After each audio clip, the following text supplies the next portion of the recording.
All right.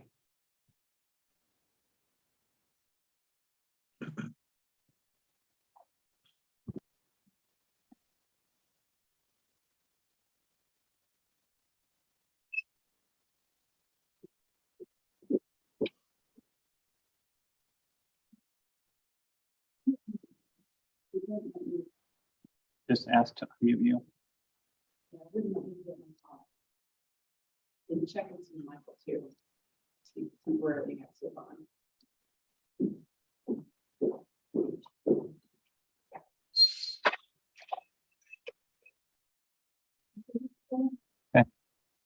You ready, Michael? John? Yes. Yes. I'll get started then. Hello, everyone. Welcome to tonight's talk. My name is Trent Sindelar. I am the librarian here in Rare Books and Manuscripts at the St. Louis Public Library. I'd like to thank you all for joining us this evening for the first of 3 fall lectures for the 2022 Society of Architectural Historians St. Louis chapter and the St. Louis Public Library Steedman Architectural Library Lecture Series. On behalf of the St. Louis Public Library, Steedman Architectural Library, we are pleased to continue our collaboration with the Society of Architectural Historians St. Louis chapter and host this series. Give you a little schedule for this fall's events. Tonight we have Michael Allen, Director and Architectural Historian of the Preservation Research Office, the Senior Lecturer, Architecture, Landscape Architecture, and Urban Design at Washington University in St. Louis. He'll be giving a talk on housing blocks, comparing modernist mass housing architecture across the US and Yugoslavia. Next month, on October 25th, we'll be featuring Riley Price, who is the Executive Director of Missouri Preservation, and her talk will be Missouri Places in Peril, Annual Project of Missouri Preservation. And lastly, on November 15th, we'll host Andrew Wheel. He's the Executive Director of the Landmark Association of St. Louis, and he will give a talk on the new headquarters building. Before we start, I just want to let you know that this is being recorded, and we ask that you please mute all of your devices. If you have any questions, you can type them into the chat box, and if we have time, we'll try to get to them at the end of the talk. And also, there's a view options at the top on your Zoom thing, and if you want to minimize the talker videos, they'll let you see the slides better. And that being said, I'd like to introduce John Gunther now. He is the FAIA lead AP and architect who serves as the president of Society of Architectural Historians St. Louis chapter. He will introduce our speaker for this evening. Thank you. Thank you, Trent, for your welcome and for hosting this talk. Please know how appreciative we are to the St. Louis Public Library, Steedman Architectural Library, for our continued collaboration for our lecture series over the last 10 years. I'd also like to thank Chris Impastato for her dedicated service to the St. Louis Public Library, Steedman Architectural Library, and for helping us to grow and improve our lecture series. Chris, we wish you all the very best for your next chapter. And now it is my privilege to introduce our friend and colleague and tonight's speaker, Michael Allen. Michael R. Allen works as an academic researcher, historian, teacher, design critic, public artist, critical spatial tour guide, and heritage conservationist in private practice. Currently, he is a senior lecturer in architecture, landscape architecture, and urban design at the Sam Fox School of Design and Visual Arts, as well as a lecturer in American Culture Studies at Washington University in St. Louis. In professional practice since 2009, Allen has been director of the Preservation Research Office, a heritage consultancy. He is a U.S. federally qualified architectural historian who has worked on various historic preservation projects in 9 U.S. states. In 2018, the National Trust for Historic Preservation named him to its 40 Under 40 list, honoring young preservationists whose work is expanding the concept and practice of historic preservation in the United States. Regarding service to the community, Michael serves on the City of St. Louis Preservation Board as a commissioner since 2021, Landmarks Illinois as a regional advisor since 2009, the National Building Arts Center as a member of the board of directors since 2009 and president since 2021, and the National Trust for Historic Preservation as an advisor since 2016. He is also a past president and vice president of Modern STL. Tonight, Michael will speak on housing blocks, comparing modernist massed housing architecture across the US and Yugoslavia. Michael describes his talk as follows. The Communist Republic of Yugoslavia and the Free Market Republic of the United States of America seem like a diametrically opposed pair, but in fact, they share an impressive post-World War II production of mass housing. Both nations created expressly modernist mass housing projects between 1945 and 1980, with each program involving esteemed designers, the best of intentions, and the desire of the nations to make statements about their relationships to their people. This talk explores how the two programs compare in terms of intended populations, aesthetics, and construction methods. Today, many of the US examples are fallen, but the Yugoslavian examples remain, in some cases with significant conservation challenges. Long after the end of the Cold War, a dialogue between the two housing programs teaches us about common threads in modernist architecture. And now, please welcome Michael Allen as he presents Housing Blocks, Comparing Modernist Mass Housing Architectures Across the US and Yugoslavia. Michael? Thank you, John.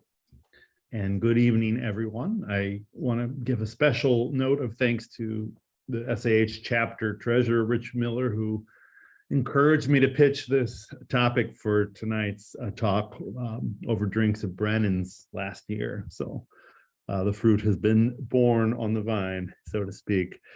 And I also just want to say at the front end of this that probably many of you in attendance know my work in St. Louis over the years in historic preservation and architectural history, but this might be a different leg of my practice and my world. And so I'm very grateful to be able to share this with my enduring hometown.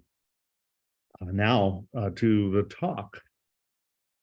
So the concept of mass housing is a heavy one historically. In fact, there's books like this one by Miles Glendening written, and look how big this is. It's almost as big as one of the buildings, it seems. And it includes a lot of, I think, interesting sort of gaps of understanding between parts of the world. And tonight I'm going to focus on one specific set of misunderstandings that also, though, is a set of convergences. And that's between the United States and the Federal Republic of Yugoslavia in the post-World War II era.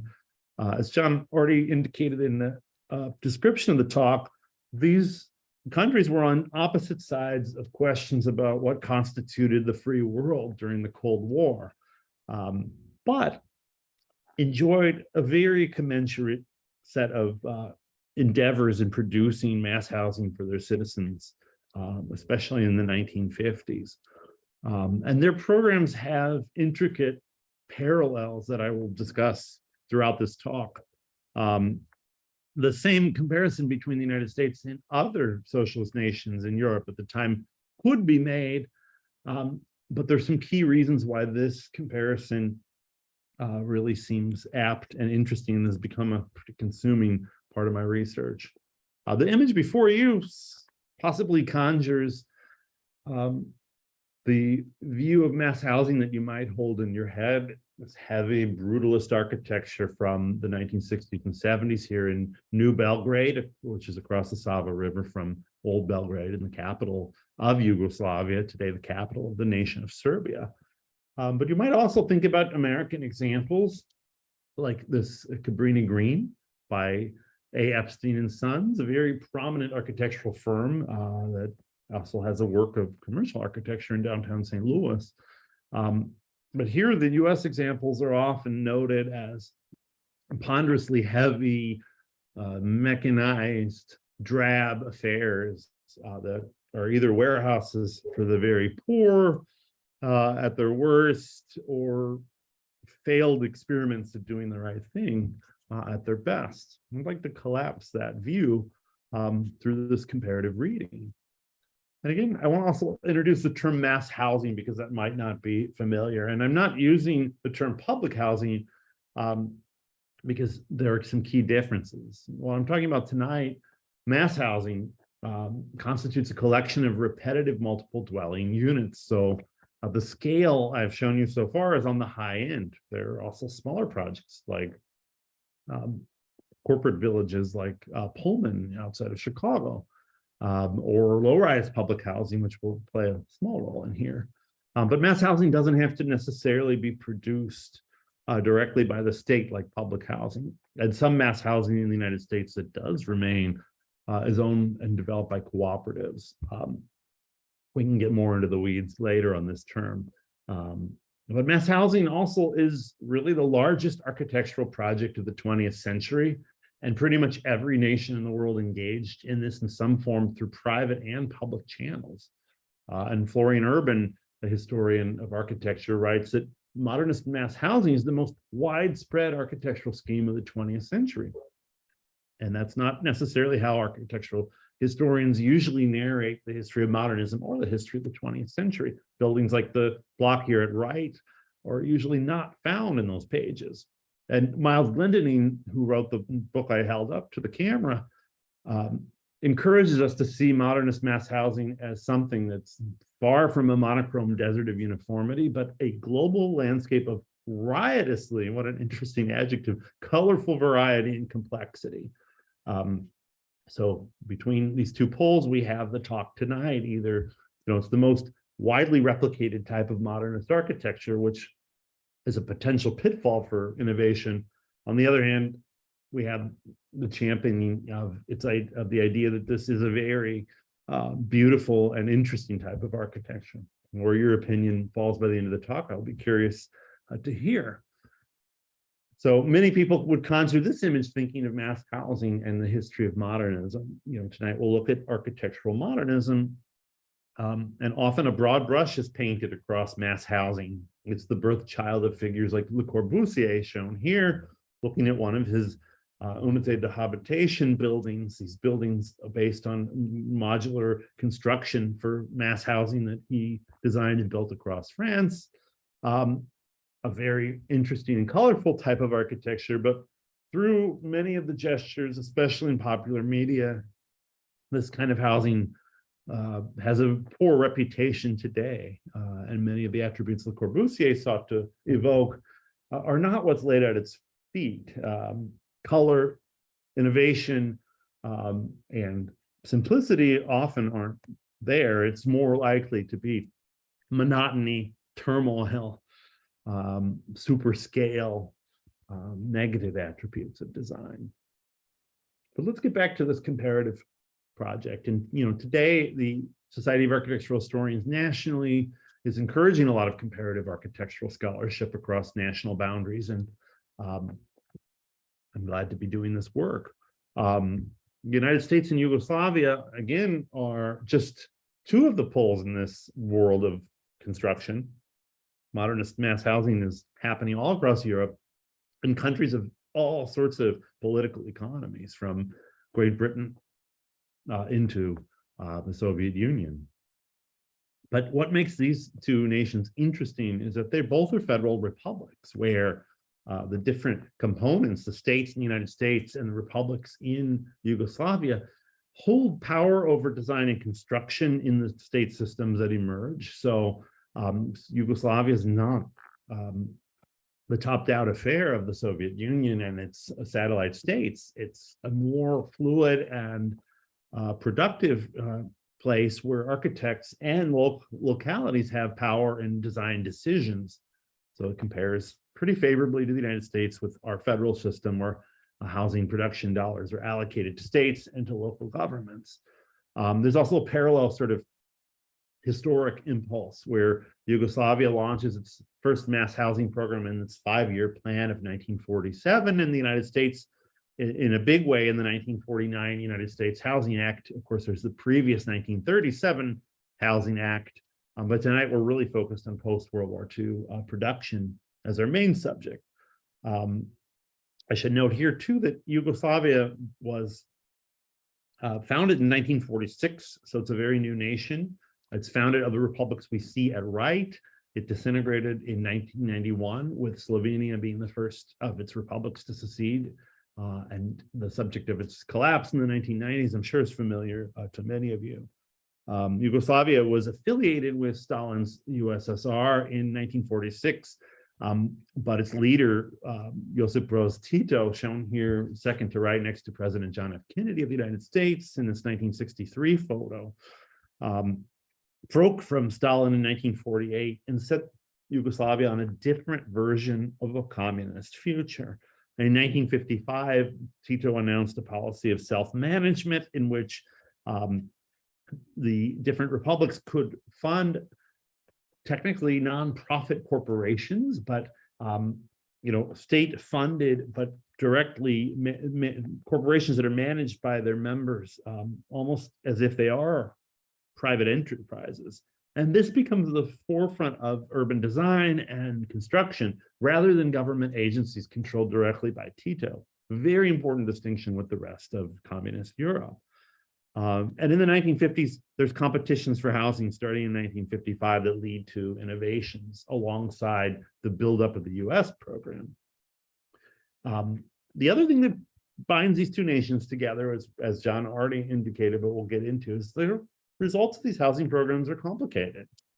We can't really claim a complete success on either side. And so in this comparative architectural history, I'm not taking score, tallying up marks and seeing who did it better, but looking at a rather uneven and incomplete pattern on each side. It's good intentions, it's some good buildings, but results that leave a lot of questions to be asked. I guess that's why someone like me is sitting here working on this stuff. It's not easy to digest. There's lots of work for an architectural historian. I'm going to look at the US context first, and then move into Yugoslavia, because this is probably more familiar. And there's an interesting sort of link here across the perception of the Iron Curtain, where these quotes here look at the way Americans analyze their own legacy of public housing. From this short story, we're at the upper left, where a fictional character is talking about Pruitt-Igoe, compares it to Soviet-era apartment blocks. Pick up the whole thing and set it down in Moscow, nobody would notice. That's a pretty harsh assessment, but it's repeated again and again, including by Mark and Nada Brightman in the WTW Chicago program, looking at public housing being built in the 1990s in Chicago. They pan a project by comparing it to Cabrini Green, saying it's Soviet-era blocks, conflating it also with Pruitt-Igoe. And then on NPR, in a recent article, our story from 2018, reporter Peter Granitz characterizes Cabrini Green as tens of thousands of people called the sprawling Soviet-esque housing project home. This is a very interesting conflation of a domestic project with the project of a supposed enemy. And there's a nest of reasons why this happens. And it's ultimately one of the reasons why so little public housing remains in the United States. There's this really smearing of public housing from the start. And projects like Pruitt-Igoe in St. Louis, shown with the Vaughn homes by Minoru Yamasaki, epitomize this sort of out of control, super block, modernist planning, and this rote repetition of architectural units. Here there are two modules, 180-foot long single towers and 360-foot long double towers that, again, look like the antithesis of the historic urban fabric and look like urbanism on steroids. This is state-funded and state-produced, but not in the same ways as the Soviet Union. Doesn't stop people from making those allegations. And Cabrini Green, one of the buildup of Chicago public housing, gains notoriety for its increasingly growing size. It starts as a low-rise project in the 1940s, gains additions in the 1950s and 1960s, and becomes a pretty massive housing project that again is seen like Pruitt-Igoe at odds with the American way. And there's a 4-mile long section of public housing down Interstate 95 on the south side of Chicago, including the Robert Taylor homes and Stateway Gardens, that's seen as one of the worst accidents in American urban planning. And this kind of state-led planning on a large scale with repeated buildings is viewed in the historical rear view as very antithetical to American architecture. But the inception of mass housing in the United States, does conflate European values with American needs, but not in the way that these later narratives would have us believe. Projects like Neighborhood Gardens in St. Louis by Heiner Baumann Frese, great project on the north side, still standing, National Register listed a site, is trying to solve the housing crisis of the slums, of St. Louis. And it's comparable to other projects elsewhere where housing indeed is substandard, lacking indoor plumbing and indoor heat. It's privately owned. Landlords are not making upgrades because they're taking advantage of tax depreciation laws and seemingly endless supplies of rent money in cities like St. Louis and Chicago with high demand. So the Neighborhood Association, a private organization, sends its director, J.A. Wolf, to study European garden apartment precedents, comes back with some of the best planning examples, and they implement this single block. They buy the slum housing, they tear it down, and they build a model example. But their housing models are not coming from communist or socialist places, although some of the things they're studying include social housing experiments in Vienna under so-called Red Vienna, Marxist leaning but democratic socialist government. But a lot of what they're looking at is in Northern Europe, where what is looking like state socialism later to Americans is really just liberal welfare statism in capitalist economies. Carl Mackley homes, which comes a little bit earlier, is very comparable too. And the forms don't arouse so much suspicion. They're low rise. They use traditional building materials like brick. They often have very lavish and well-tended landscapes. Here we have swimming pools right outside of the apartments. The apartments often have some connection to the outdoors in the best traditions of modernism through balconies or large picture windows. You can see, though, the spacing of the buildings on the central lawns is derived from German term Zeilenbauer barracks, comes out of European planning, and it does sit at odds with traditional vernacular construction and makes the buildings seem, sort of a planned military-like environment to some people. To the designers, though, like Oskar Stoneroff, who's the primary architect of this project, this is a way to ensure that open space for recreation, like the swimming pool, playgrounds, areas just to simply have self-directed play for children and passive enjoyment of the landscape for adults. These are things that have been lacking from the slums, and they can be inserted through organized planning, carefully studying the ratio of built form to ground plane. And so this is a mathematical model that's coming out in the design, but it has nothing to do with trying to make people feel like they're living in some kind of enforced, highly regulated built environment. It's just trying to maximize open space. And one of the early leaders in the housing movement in the US, Catherine Bauer, takes a grand tour of Europe, later marries William Worcester, Dean of Architecture at Berkeley. She creates some of the first impulses to involve the state in public housing, in mass housing production. And her book, Modern Housing in 1934, shows Americans what Europe is doing that is, in her mind, superior to our efforts to solve the slum housing crisis in the inner cities and to produce new housing in rapidly growing suburban areas. She studies European models, including Ernst May's work in Frankfurt, Germany, where May was commissioned by the government to do social housing.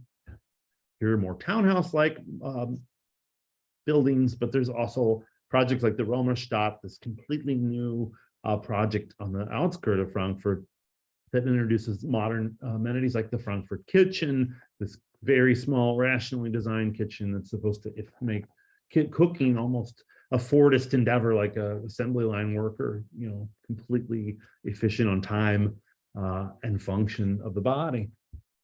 But my, is a self-professed socialist, but he opposes the authoritarianism in the USSR, and he's brought in the early days of the USSR as an architect, but fired as a deviationist, as having too much fealty to capitalism. He's too interested in democracy and not in the rule of a single party. So my own politics are left, but they're not communist. An interesting Romerstadt too demonstrates the pattern that Bauer would report back to the US. Most of this new housing is built outside of growing cities. It's not impinging on the historic built environment. It's not involving the kind of urban clearance that the US would see to build these developments. It's seen as rational extension of the historic city fabric.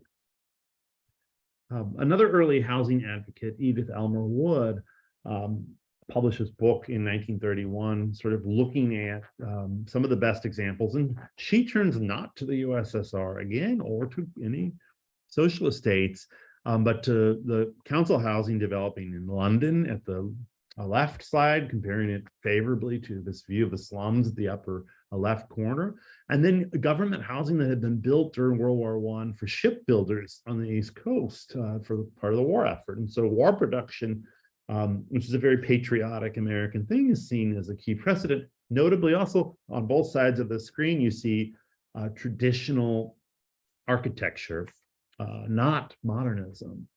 So this kind of jumble of mass housing with socialism and modernism doesn't really come from its roots in the US. One thing that is maybe deserved, though, is that the early housers take aim at private commercial profit as a driver for housing production. Wood, in her book, expressly calls for eliminating commercial profit. Bauer enjoins the federal government to get involved in building housing.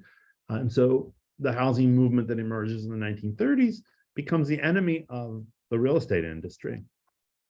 Other works at the time that are being studied, like these works in Dessau by Hannes Meyer, Bauhaus affiliated architect, show sensitivity to the street, the buildings addressing the street, balconies in these kind of open exterior corridors, and tree plantings, far from the monstrosities that would later seem to be evoked. Nonetheless, the housers inflame the real estate industry, and Walter Schmidt's quote here indicates the early opposition to developing public housing, coupled with this lithograph here that shows the need.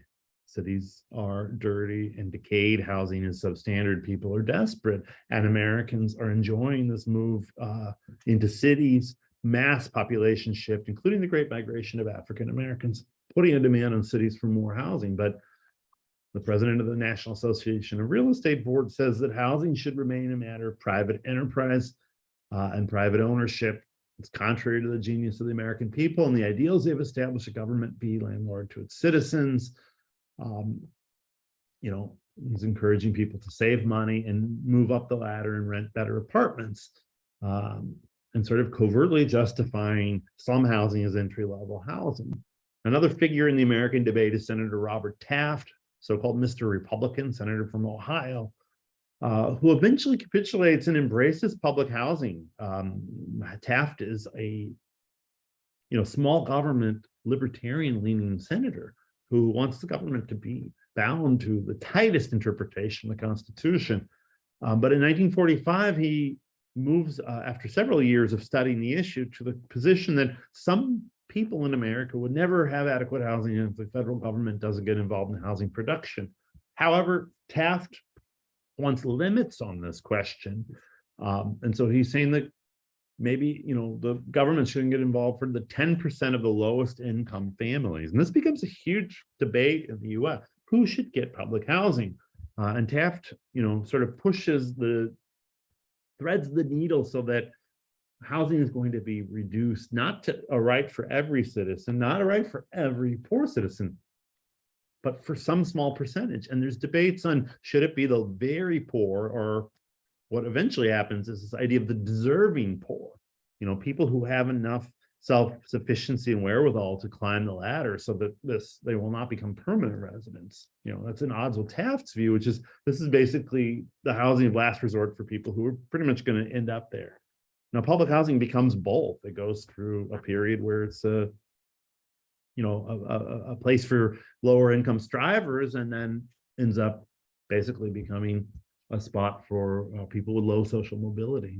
Right? You see a housing project in Manhattan named for Senator Taft. Taft's moves, though, are not met with much support in the American right. And so here's a lumber dealer in Connecticut taking out a full-page ad complaining about the socialistic intentions of public housing, saying that socialistic England has already destroyed the right of free men to build a house without first obtaining government approval. And you see Russia creeping in there. Of course, at the time, England was under a Labour government that was liberal, but not socialist. So this broad brush comes out, and there's some echoes of this today with the careless use of the word socialist. But, the intent is basically to scare people out of supporting this program and to protect the interests of the free enterprise system. You can see Mussolini, Hitler, and Stalin evoked as interchangeable figures in socialism. And Taft kind of plays it both ways. He publishes articles. He still supports the 1949 Housing Act, becomes a major mover in that effort. But he still writes articles like this one saying that there's a design for a socialist state, and he's going to bravely resist it.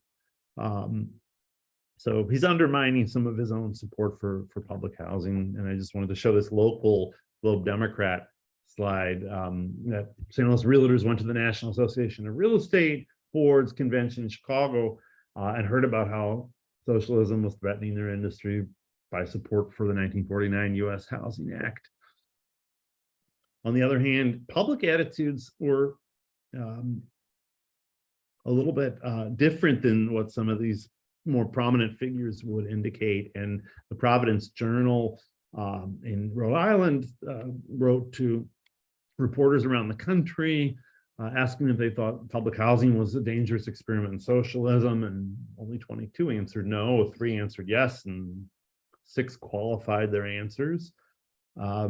So to the press, it didn't seem like a huge anti-American project. Left, we see a plate of the Robert Taylor homes in Chicago. Nonetheless, battles go on and on. I won't dig too far into this, but here literally we have a councilman in Los Angeles dreaming in his mind at night, going to sleep and thinking that public housing is going to be this communist flag planting, undermining America. This is the full Red Scare era, and it complicates attempts to really build this housing.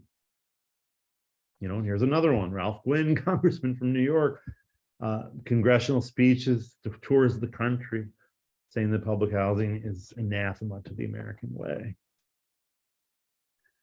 On the other hand, the 1949 Act does pass, and it authorizes the Public Housing Administration to directly fund public housing, but it ties that construction to the mission of so-called slum clearance, meaning that all public housing production in urban areas is going to be tied to removing existing architecture. And this sets up a battle, between preservationists and public housing. Ultimately, it's seen as part of the toolkit of urban renewal. It's a big threat to the traditional city. And another design question emerges, illustrated by the slide here, where the question of high-rise versus low-rise is on the table. Who should decide that?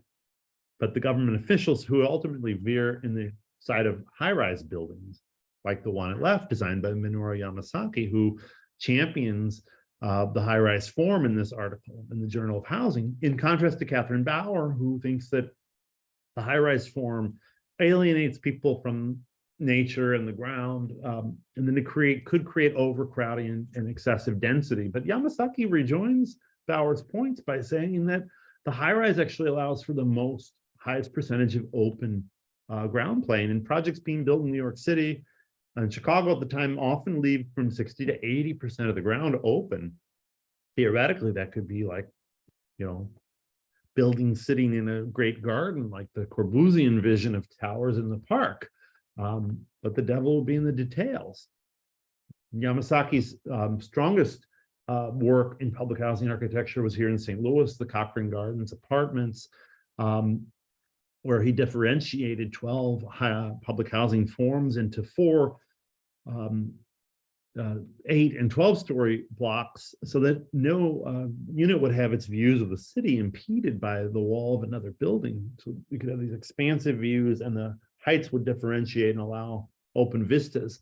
And also planting these balconies on each dwelling unit, rising from the center core and also from the ends of the buildings. And here's a site plan. It frames the earlier neighborhood gardens. There's ample open space, areas for playgrounds. It looks very good. And the apartment interiors are ultra modern, clean, fireproof with, radiator heat. They don't yet have air conditioning, but radiator heat, gas stoves. It's a big lift up. But in St. Louis, like other cities, housing managers are pushing people into these units who are more on the higher end of the low income spectrum, working class residents, not Robert Taft's very poor. And they're using these units, these projects, to replace neighborhoods of very poor people. So the housing is being built for a different audience than who occupied the buildings that were torn down to build them. And those residents are then scattered out into other neighborhoods, perpetuating the crisis of their economic situation. And so public housing is not really designed to solve the problem of the very poor. Nonetheless, projects like Cochrane Gardens are praised by the architectural press in the post-war era. Projects with balconies are featured in Architectural Forum, including Cochrane Gardens, which also wins an AIA New York gold medal in 1953. But the architects in the United States are very concerned, like Catherine Bauer, that the high-rise form could become a very drab place to live if it just consists of elevator-served corridors.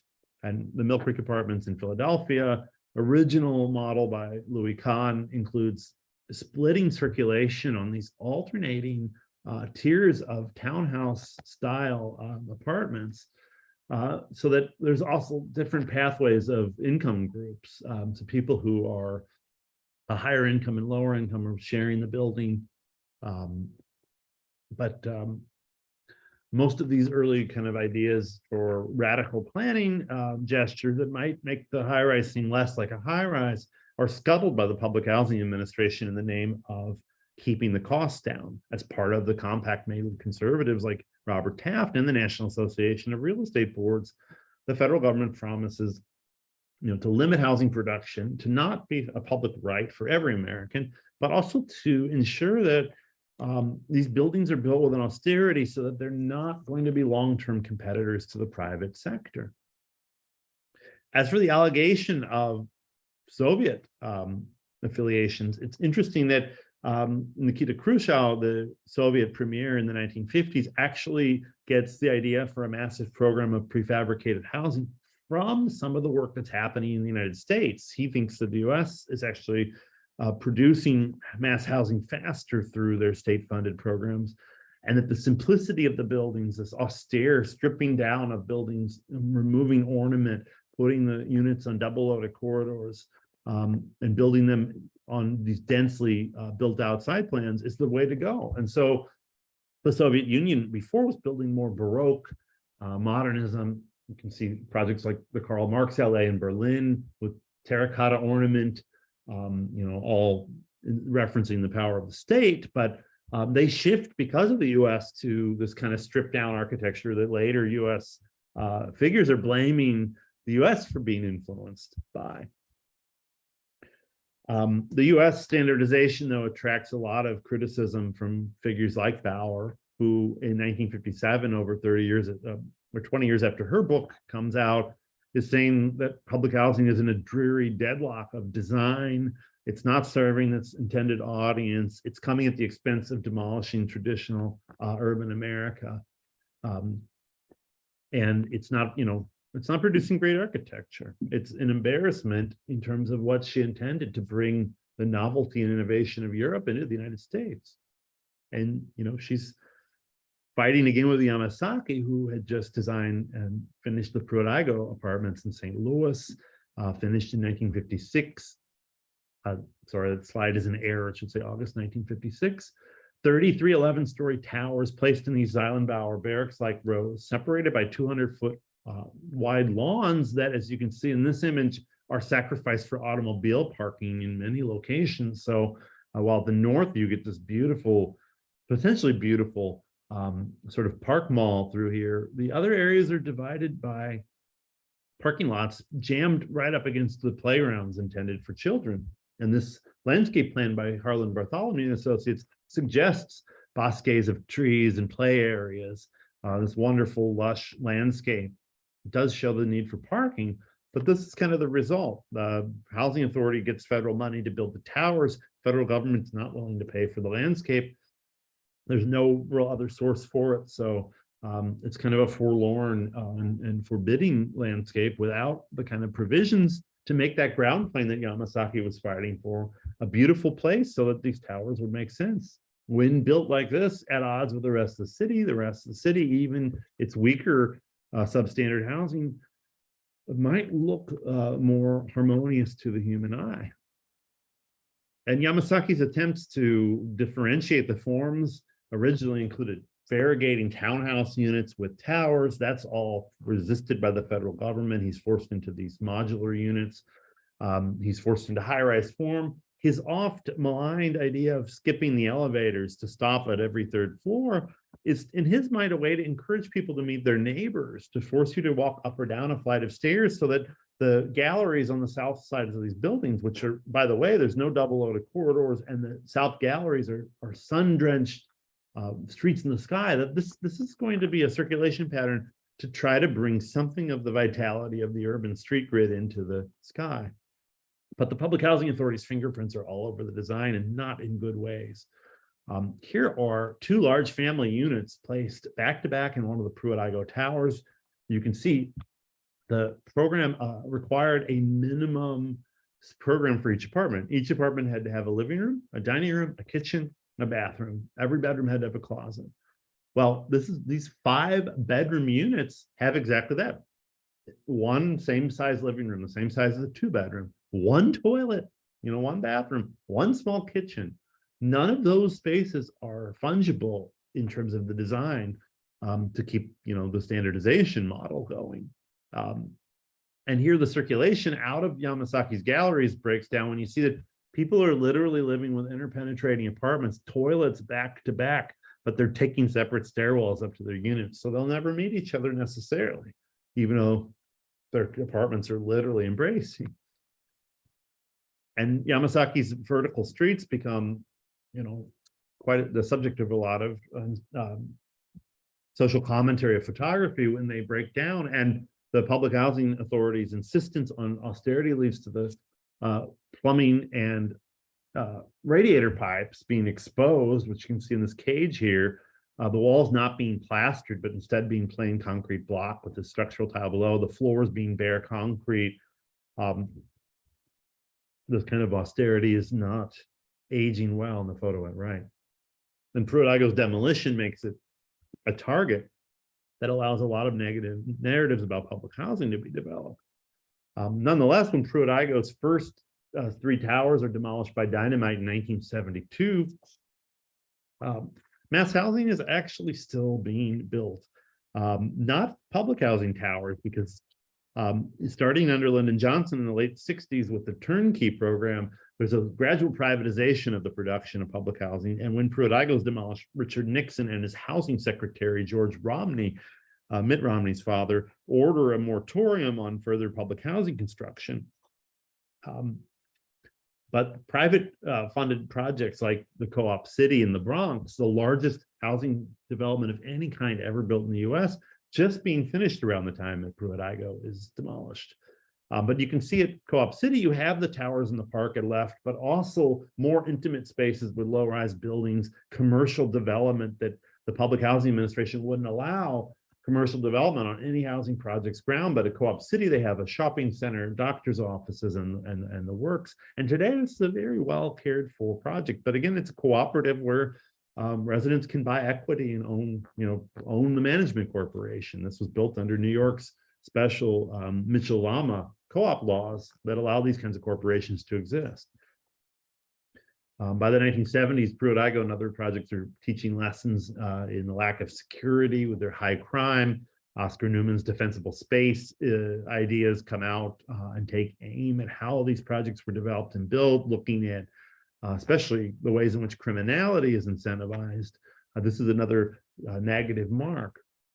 And eventually public housing in the US is something that becomes dismantled, starting in the 1980s with an experimental project at Columbia Point in Boston, and flourishing in the 1990s under the federal Hope 6 project. The US really takes most of its public housing down, and we go from 1999 almost 2 million units to less than 1 million in 2018. And today 14 of the 20 largest housing authorities operate less than 10,000 units each. So most of this public housing is missing, and it's been shifted to the Section 8 voucher program, which started in the 1970s, where seen as a better fit for urbanism. Residents carry vouchers to private units, but in the brink, we lose a lot of the architecture that's been built. And even what stands like the Clinton Peabody Terrace here in St. Louis at right, its modernist aesthetic is cloaked under Hope 6 with fake hipped roofs and hood molds with brackets over the entrances to kind of disguise its modernism. Projects like Cochrane Gardens ultimately are demolished with battles in the late 90s between the Tenant Management Corporation led by Bertha Gilkey, who we see at right, and many residents who love the buildings but don't love how poorly they've been maintained, and demolition seems like a last resort. And Hope 6 redirects American public housing into these mixed income developments where public housing units are side by side with market rate, and traditional urbanism advocated by Jane Jacobs and others against these public housing developments becomes the face of the federal investment. It's a radically different scenario than what we're going to see in Yugoslavia. Nonetheless, there are efforts by residents still to fight for their public housing developments, such as at Golden Gate Village, designed by Frank Lloyd Wright's student Aaron Green and John Carl Warnicki, with Lawrence Halpern as the landscape architect. It's a very different project than some of the ones I've shown you, though, because these buildings reference California's traditional mission revival architecture with some modernist touches, and they're nestled into foothills on Richardson Bay in Sausalito area in Marin City.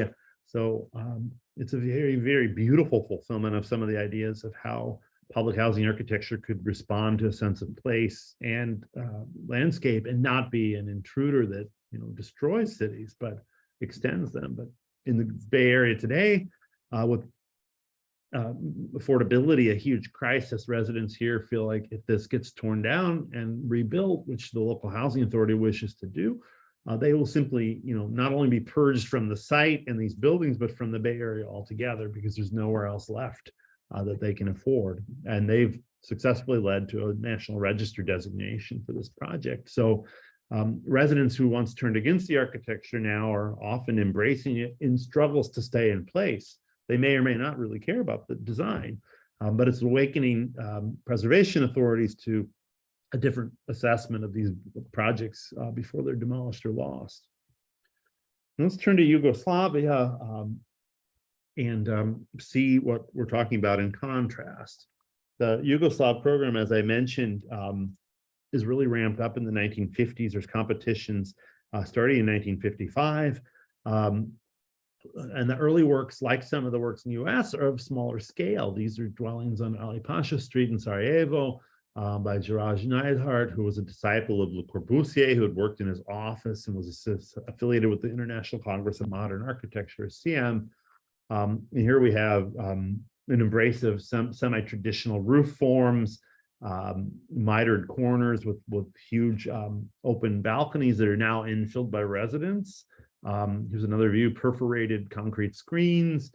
They sit perched on this retaining wall on this hill. So Neidhart doesn't smother the landscape. He doesn't flatten it. He embraces topography, some local tradition. These infill of windows becomes a major long-term issue that we'll talk about throughout this talk, that after the collapse of Yugoslavia and the privatization of many units, without heritage protections, and sometimes even with it, residents are free to redesign their porches and balconies as they wish. Sometimes they even add extra rooms poking out of the balconies like little greenhouses. But Yugoslavia lacks, in the early part of the housing production, a method of mass construction like the US. And so projects are funded, again, by these self-managing corporations under the communist regime having some authority, and they're more aesthetically sort of varied and smaller in scale, like the National Bank residential block in Zagreb, the capital of Croatia, by Ivan Vitic, who takes his cues from Corbusier's projects with the color panels, these retracting panels that actually provide sun screening that residents can control across these broad expanses, reinforced concrete, sitting in a park-like setting, but on a corner in a neighborhood where this building is not, destroying the historic context, but responding to it. And at right is a photo I took in 2018 showing updates where the original windows are not being respected, but the slider panels are. So people are taking an interest in restoring this architecture. The real revolution in production in Yugoslavia comes in 1957 when engineer Branko Šešelj, shown at right, Šešelj develops a prefabricated panel system for developing mass housing. So under the auspices of what we would call in English, the Institute for Materials Testing of the People's Republic of Serbia, taking advantage of that self-management, so each of the republics can have its own sort of construction authorities, and the IMS, as it's called, allows him to develop this program for pre-built structural members, pre-stressed concrete panels and brick panels that's going to ramp up and amplify housing production. And since the start of Yugoslavia into the 1980s, the nation's boundaries goes from 2/3 rural to 1/3 rural. This is great urban migration, much as what's happening in the St. Louis, or sorry, in the United States in the same period. There's also export of architecture to other countries in this non-aligned movement of socialist nations who refused to join the USSR's project. And so Yugoslavia is building for other countries from Angola to Cuba, and you can find projects built in this system all over the world. The other aspect of the Republican nature of Yugoslavia is that Tito's government decides that architects from each republic should design each other's architecture, sort of like a rotating rotary dial, where architects from Slovenia some years are assigned to design the housing in Croatia over in Serbia, et cetera, et cetera. And so that produces more variety. Sometimes the opportunity for squelching local context, but mostly some fun experiments. And just down the street from Neidhart's work is Steedman, an early prefabricated project built on the IMS system in Sarajevo, built over 20 years between 1965 and 1985. We see a sort of brutalist aesthetic with irregular and asymmetrical parts. Right, you see this large sort of hillside development, this sort of wall that is in the background of these buildings at left. And we see the problem of vehicle parking becoming a problem there as well, and this giant parking lot becoming one of the links across the globe. A difference between the US, though, with its sort of prohibition on commercial activity, and Yugoslavia is the embrace of some semblance of the urban street, maybe what Yamasaki was grasping with at Pruitt-Igoe. Here on the ground at Steedman, the Pješaka Zona, this commercial street, is full of cafes, drugstores, tobacconists, newsstands, the works, everything you would find in a traditional part of Sarajevo is right in the heart of this development. So it's really a completely realized built environment. It really is a new city. Over in Belgrade, the capital, there's a large project to build this Novi Beograd, or New Belgrade, across the river from the old city where Tito's federal government palace sits, that had a state of government. And this area is divided into these large super blocks. And the block system spawns much housing, including what we see here at Block 21. These towers, kind of realizing the tower in the park aesthetic. Here's an aerial view that shows another sort of approach to these blocks, which is those towers I just showed you in the upper right. But there's these long sort of armature-like buildings that house other housing, but often commercial uses on their ground floors. So a differentiation of forms, so nothing like we saw at Pruitt-Igoe would be occurring. And inside of those armature-like buildings, light wells punctuate. So that many units have exterior facing on the inside and outside, and that these long buildings don't seem too heavy and slab-like. And over in Block 23, which I showed you earlier, there's also differentiation of forms, and here an investment in pre-stressed concrete panels. But the Zagel prefab system doesn't dictate rectilinear architecture like so many of the housing projects we see in the United States. But they're able to have buttresses, extending balconies and window bays, and roof forms that are comparable to mansard or gabled roofs. And interior planning is also given more freedom with less control. It's this communist nation is content to leave decisions in the hands of architects without heavy dictates. Of course, the state has a huge compact to producing this housing, and the housing production is really to address increased urbanization. So it's a public right for residents.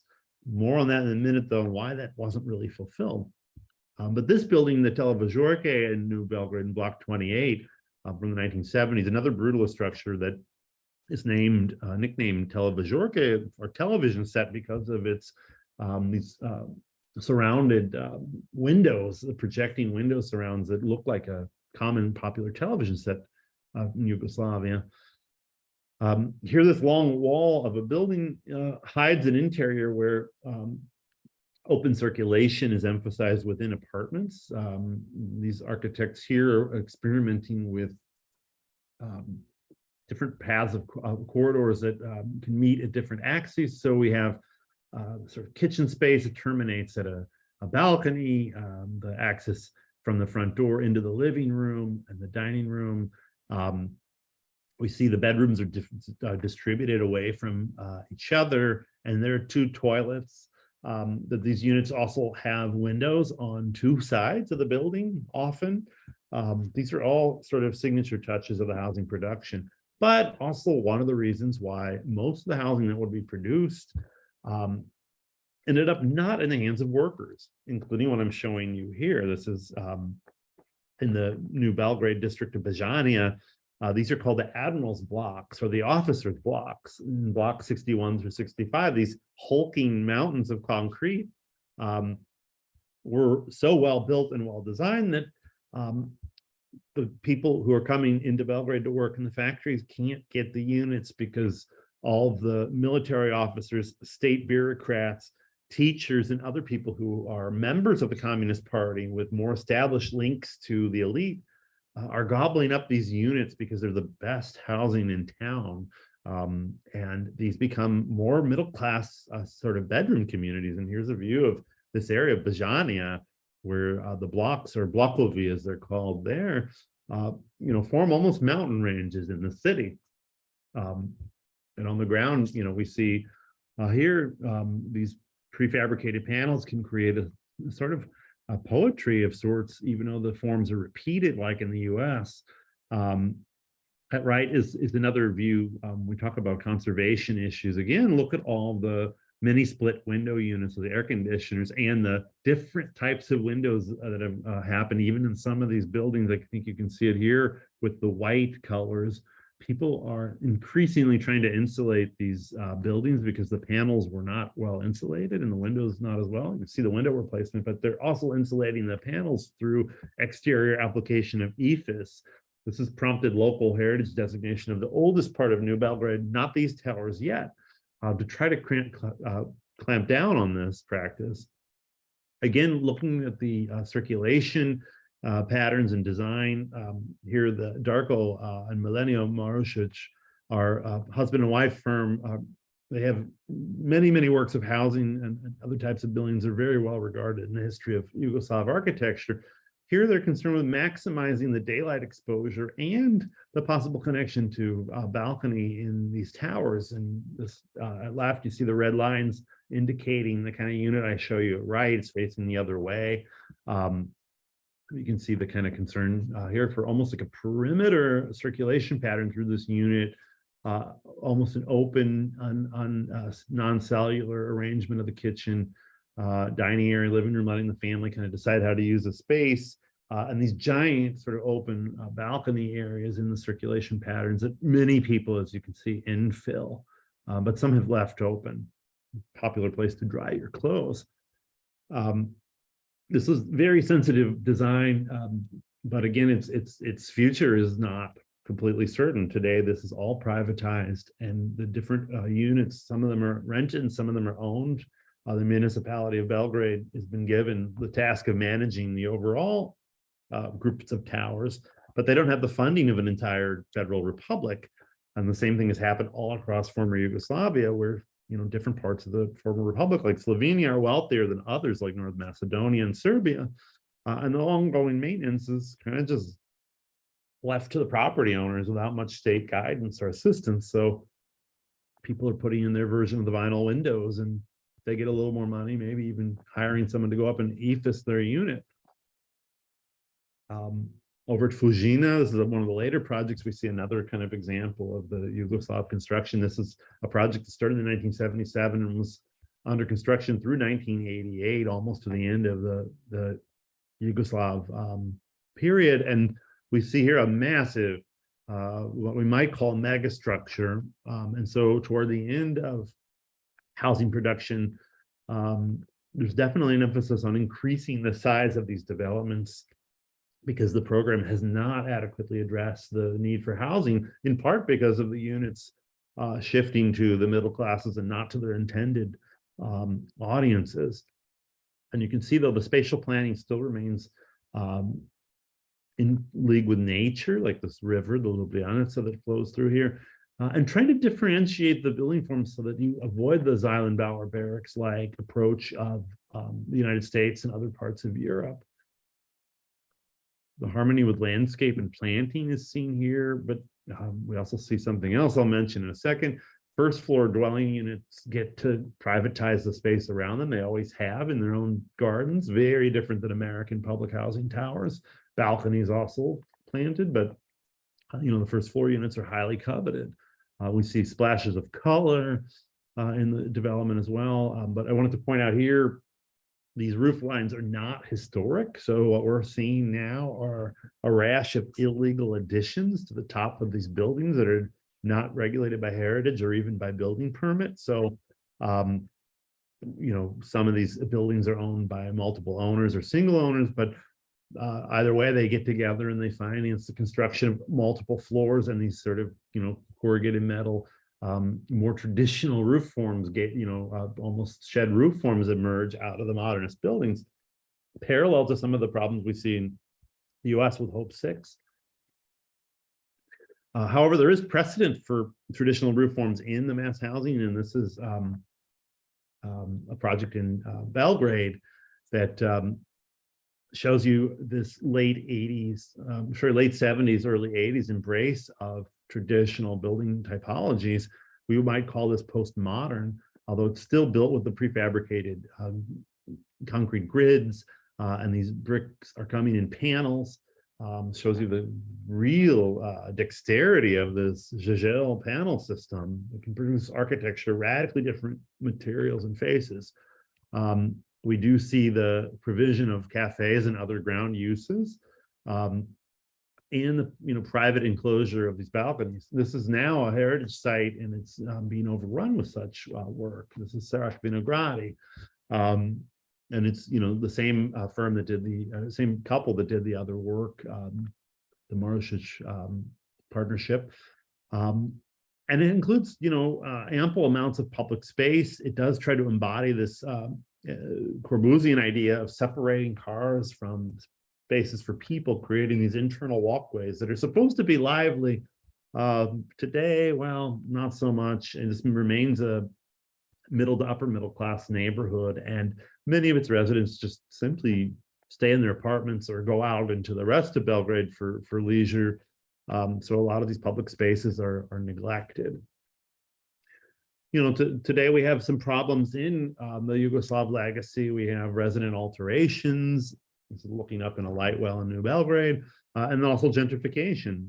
This is a project of the state trying to provide housing for all people, and it does not succeed in the end, even in the Yugoslav era. Many of the poorest people were struggling in quarters, ironically, owned by private partners. So the slums were maintained while the middle classes and upper end of the working class were able to get into these buildings. And their families, since the fall of Yugoslavia, have often been able to acquire these units, and they're fully privatized. And then selling these units becomes a source of personal wealth, like home ownership, all contrary to the intended original spirit. And there, believe it or not, Yugoslav block housing buildings that are full of Airbnbs. And there's websites where you can, design online your custom high-end luxury alteration of a Blockovi unit. So this is as far from state socialism as you can get. And so in the end, the problems and challenges on both sides of this Atlantic equation are fairly similar. And for all the language about public housing failing in the US, while in the Yugoslavia, public housing was more robustly built, funded, and innovation encouraged, its long-term legacy in terms of housing all people is just as murky, and there are pressures, on affordability everywhere from Belgrade to Ljubljana that make this housing not really a functional avenue out. Nonetheless, I will say an interesting difference is the embrace of young people all over former Yugoslavia of this communist heritage and its architectural forms. And I even have this Belgrade housing t-shirt. This is the Western Gate on the other end of Belgrade, but it's mass housing that you'll see on t-shirts, tote bags. There's rap videos coming from the Blocs, like coming from public housing here. As another link, is hip hop legacy across both sides associated with public housing. One video from Serbia saying that the block is tougher than Brooklyn. So if you come out of New Belgrade, you're going to beat any American. So the sort of implied link and opposition of the Cold War is still alive in the cultural imagination. I will just close by saying that this isn't just a one-off talk for tonight, but that my research has been ongoing, through a grant from the Mellon Foundation's Divided City Initiative that I obtained in 2021 with Vladimir Putnik-Fritz, who's on the faculty at the University of Belgrade. It goes deeper than that and further back to research I've done in Prodaigo and mass housing in the US. And Vladimir and I had done work in 2020, but we kept talking and realizing we have so much to share across the Atlantic. We held a workshop last October in Belgrade and Šabac, Serbia. We got out in the field. And then in May, we just held a conference at the Illinois Institute of Technology in Chicago, where Lawrence Vail, sort of the godfather of public housing studies in the US, was our keynote, one of our two keynote speakers. Our ongoing efforts, called Housing Blocs, can be found at housingblocks.org and on Instagram. Headed back to Belgrade in 2 weeks. Vlad and I are talking about the book that's going to be coming out of our conference and workshop. So it's exciting and fun to branch out, and I hope you enjoy this talk, and I'm open to any questions that might be out there.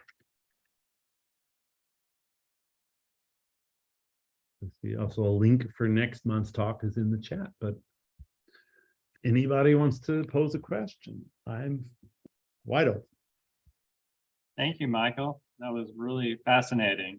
I never realized that the public housing in Yugoslavia was so fancy. Like, I think I've watched too many documentaries of like Chernobyl and other Russian and Eastern European just depressing housing areas. And then to see those buildings with their fancy decorations and gardens on the first floors was eye-opening to me. Mhm. Yeah, Especially, me too. I mean, you see bits of pictures and things, but it was really going over there and immersing myself in these places, and it's just like mind blowing. It's like, it can be this other way. So one thing that came to what I was writing about, with the way rent and housing prices are just increasing in America the past 3 or 4 years, do you see possibly returning to a more fast housing projects in America? Do you think, or do you think that's kind of almost? I think the stigma is still too great. I wanted to focus on the Cold War divide tonight, but there's also the long legacies of racial injustice and criminality associated with public housing, where many people, not just people who didn't want it to be built, but people who had to live there, still view it as sort of a really problematic sort of fulfillment of this promise, and aren't super wild for its return. But there is a whole generation of scholars that Lawrence Vail, who I showed, is inspired. Many of them people, young scholars, African American, working on these issues and sort of trying to revive the idea that maybe the housing projects, the architecture and the world of the housing projects aren't the problem. The problem, other problems in government funding, the structures here, the connection of these sites to the rest of the city that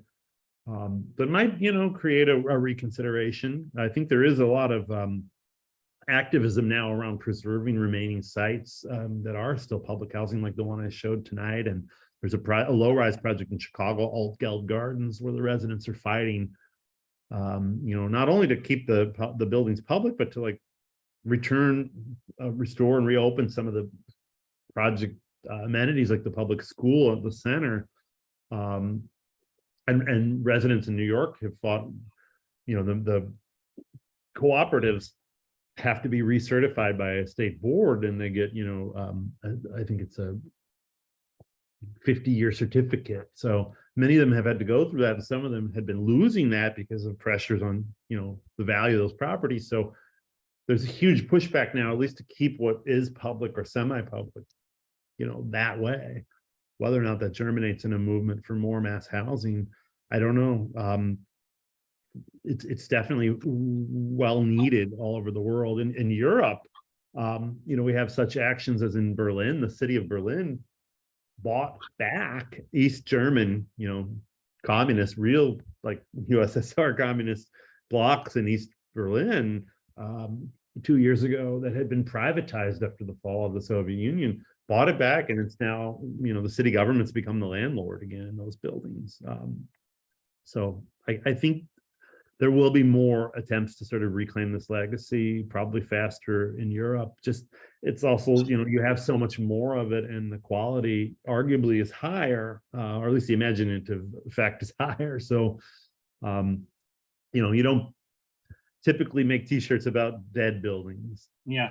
Maybe the audience tonight would disagree with me given the sponsor, but the reason there's t-shirts about this architecture is a lot of the young people in Europe lived in these buildings, still live in these buildings, so it's part of their real lives. So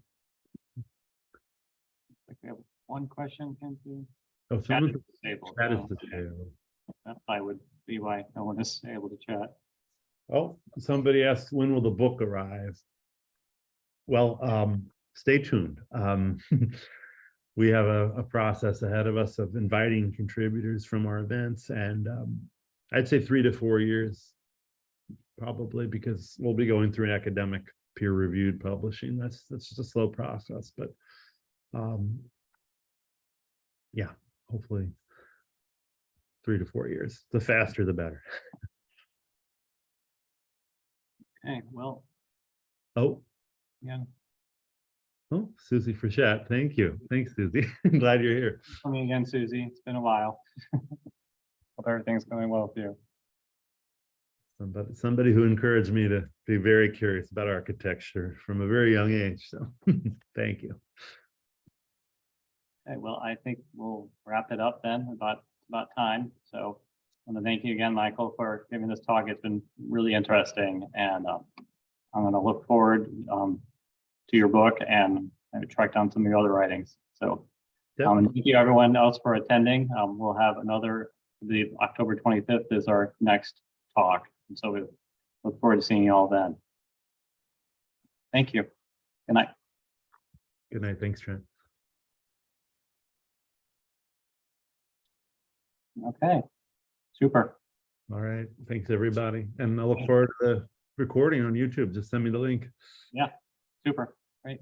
Bye.